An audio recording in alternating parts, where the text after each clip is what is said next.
If you think your money is safe right now, think twice. Whether you're investing it on index funds in the stock market or on real estate, both money generators are suffering and continue to get hit with this economy. The problem is, there's no clear indication that it will get any better in the next 24 months.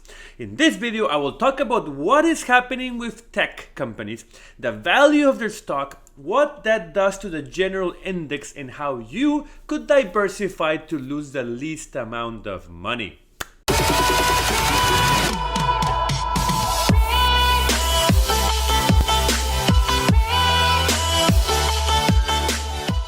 Hi there, welcome to your channel, The Foreigner in America, where I teach locals and foreigners everything related to money and personal finances, including investing in the markets, cryptos, real estate, and businesses. So if you're someone like myself who wants to achieve greater wealth in life, you don't settle for pennies but for Benjamins and loves money, please subscribe to this great channel and hit that bell so you don't miss any one of my 2 weekly videos. Also check out my Instagram, TikTok, and my blog under The Foreigner in America. And I have a solid book, which I will leave a link below for you to check out. So without further ado, let's begin.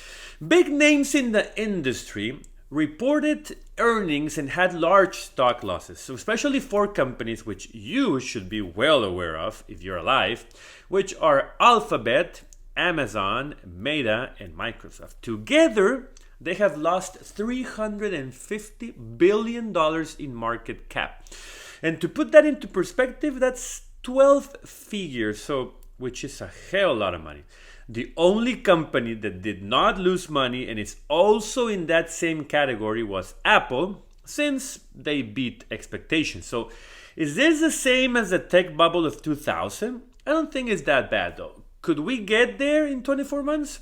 Everything is possible these days. The thing that worries me more is that investors take comfort on the factor that it's not another 2000. But these companies are different from the year 2000 since they have solid earnings statements and dividends that continue to increase. Although what will happen is that more layoffs are happening for sure. So just Twitter itself will let go of 75% of the workforce now that it went private. The biggest loser of the party is Meta, which people have lost faith in the metaverse since it's too far out, and it has lost all its gains since 2016. Just imagine buying a stock in 2016 that is the same price today. You could have just put that money on anything else and make a 3% at least. What a waste. Experts are telling people not to overreact. It's true. We should not lose calm and start thinking that the world is going to end and we're going to ask for forgiveness. But we shouldn't be blind and naive as well. The real estate market is collapsing slowly. Rates are almost 8%. They're starting to loan money using Vantage scores and by considering only your rent payments and the car payments on time, and also ditching closing costs. When it hits 10%, which I believe it will in the next 12 to 24 months, anyone with an ID will be able to borrow money from a mortgage. Or banks will just stop lending like '08. So you buy into an index fund and tracks the market, so you're well diversified, right? Think twice. These 4 companies with big losses appear in most of those index funds, either a huge portion like 20% or a smaller version like 5 to 10%. For example, Apple, Microsoft, and Visa make up more than 45% earnings in the tech sector. Alphabet and Meta make up 53%, so Amazon is a big player in consumer space. While you might be invested on different funds, they might contain the same companies, what they call duplication on your holdings. So don't end up with a lopsided portfolio. Talk to your financial expert, and depending on your income, age, and risk tolerance, you need to get diversified well above and beyond the tech sector. So what matters is that you invest for the long run. Tech might be down right now, but it won't be like this for 10 years. Short-term losses could generate long-term gains if you have patience and don't sell your investments in stocks. There you have Mr. Buffett, who has been in how many recessions in his lifetime? He's been investing since he was 11 and he's 90. What experts say, and you might differ with me or with this, but hear me out, is that you should prefer equities rather than growth stocks. Growth stocks have higher ratios of market value to book value, but value stocks outperform growth. Since 1928, the return of growth stocks has been 9.76%, while value stocks has been 12.6%.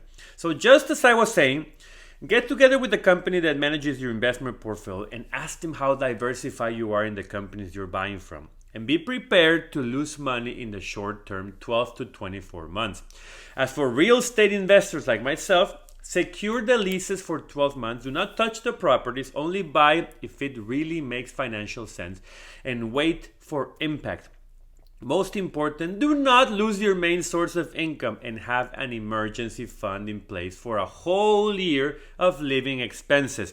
Whoever has cash on hand will be king in the next 12 to 24 months because stocks will be for sale like Meta now, and cheaper properties will be for sale to acquire and lease. Whoever doesn't have an emergency fund and loses their job will be crushed. If hundreds of thousands of employees are laid off, at the same time mortgages rates go up, evictions and foreclosures happen, inflation doesn't cool off, what will you do? Which side do you want to be? Worried and broke, or chilled and secure with money in the bank? But remember, take control of your life and take control of your money. Thanks a lot for watching this video. If you enjoyed it and found useful information, you can give me a like, subscribe, and hit that bell so you miss any one of my 2 weekly videos as soon as they come out. So have a great day, don't lose any money, and I'll see you next time.